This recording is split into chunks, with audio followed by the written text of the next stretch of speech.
As we've previously discussed on this channel, hunting has historically been humanity's chief method of starvation avoidance.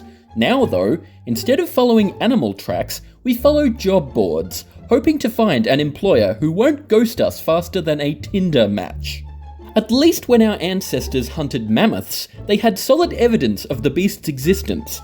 These days, all we have to go by are cryptic listings with a few vague buzzwords.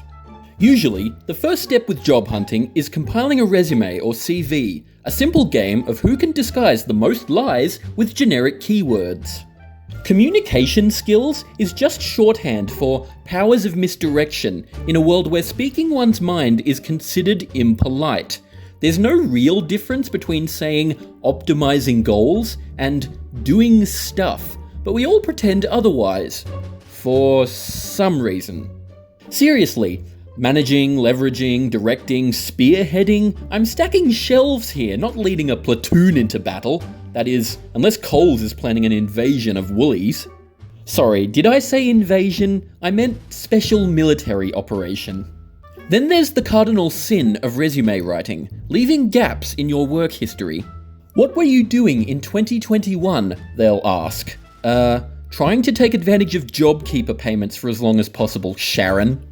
Honestly, having a legitimate excuse to not work back during the lockdowns was probably the most productive I've ever been. Fixing that leaky tap, finishing the first draft of the book I've always wanted to write, and actually being grateful for living with housemates for the first and only time in my life. If you're ever asked what the gaps in your resume are from, the best response would be to say, I'm pretty sure those are from the space bar. Sometimes, a resume isn't enough though, which is when you'll be asked to also provide the world's most insincere love note in the form of a cover letter. Dear hiring manager, I am passionate about blah blah blah. Translation?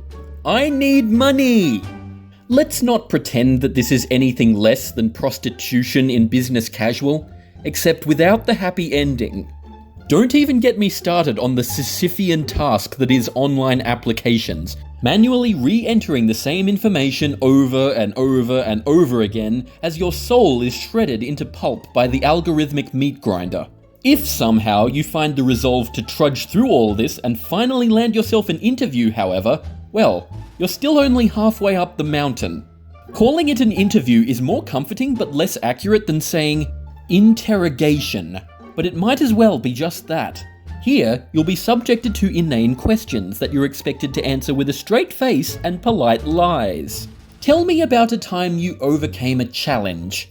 Besides landing this interview in the first place, along with getting out of bed and actually showing up? Another classic, what's your biggest weakness? Pretending I'm happy to be here? Or perhaps, sometimes I care too much. About not being exploited. But if you thought that was bad, then my friend, you've clearly never attended the dreaded group interview. Teamwork simulator? More like Squid Game, but with a much less satisfying prize. Seriously, if I wanted to answer riddles delivered by a creepy stranger in some cold, dark dungeon, I'd at least want to hope there's a magic ring lying around somewhere that I can use to disappear. And after all this, you wait. And wait. And wait, until you finally get an email that says, "Thank you for your application. Unfortunately, blah blah blah." Honestly, no one ever reads past that point, despite the paragraph that follows. A simple, "Sorry, you didn't get the job," would be less insulting, thanks. That's of course assuming you get a response at all. Most applications are swallowed up by the digital black hole and never seen again.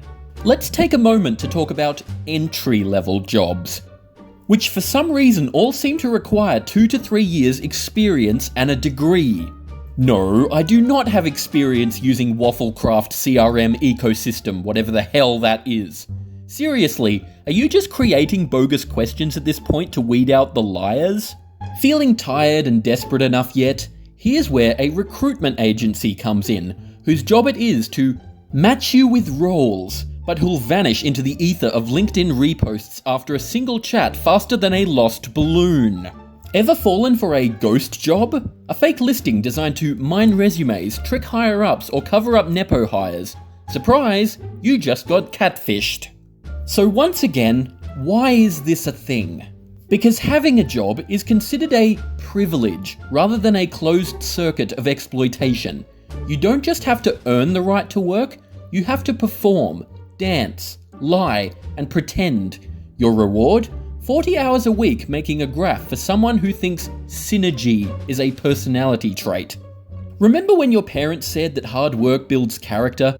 They never told you that it's also noble to set boundaries, question systems, or ask why you have to suffer for 40 hours a week to barely afford food and rent.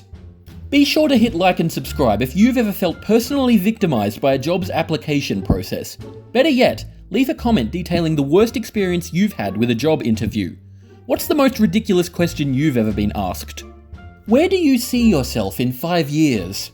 Hopefully well beyond ever having to answer that question again, Stacy. And to all those companies demanding unpaid internships, entry-level veterans, and 24/7 hustle culture, please stop trying to revive serfdom. You can expect me to revisit these topics in future. Thanks for watching. Try to stay sane, skeptical, and don't forget, in a world where you're expected to sell yourself, the best thing you can be is expensive.